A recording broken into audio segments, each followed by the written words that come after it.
Donner le détail commune par commune. Et en parallèle de ce congrès des maires, rassemblement politique, vous l'avez compris, se déroule porte de Versailles le salon des maires et des collectivités locales. C'est le grand rendez-vous des acteurs de la commande publique. On y parle gros sous, mobilier urbain, équipements sportifs, éclairage public. Les chefs d'entreprise doivent faire preuve d'imagination pour satisfaire les élus en ces périodes de restrictions budgétaires.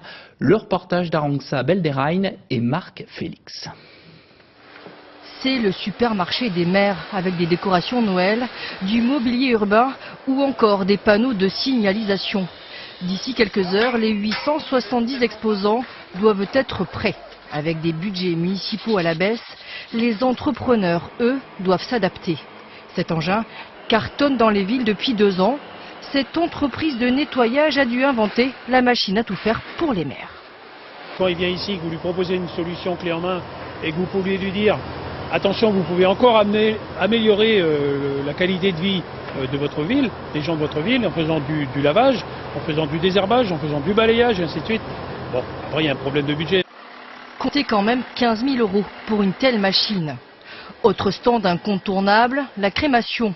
Une loi de 2008 oblige les communes de plus de 2000 habitants à avoir leur propre monument cinéraire. Alors, avec ou sans diamant, un columbarium coûte cher pour les maires. Cette entreprise propose aux communes des facilités de paiement. On met en place une installation et le maire nous rembourse, la commune nous rembourse au fur et à mesure de l'utilisation des cases qui sont sous forme de concessions concédées aux familles pour une durée donnée. Maires, mais aussi directeurs territoriaux des achats ou encore des sports. Au total, plus de 57 000 visiteurs arpentent chaque année ces allées. Une première pour Stéphane Langelin, l'inventeur du pot de fleurs qui embellit ses poteaux urbains. Suite au concours Lépine aussi où j'ai eu un succès, je me suis dit pourquoi pas faire de la série et fabriquer. Donc j'ai trouvé une fabrication française. Plusieurs villes, dont Paris, seraient intéressées. À 195 € l'unité, c'est toujours moins cher qu'une grosse jardinière. Il existe même la version contre les voitures béliers.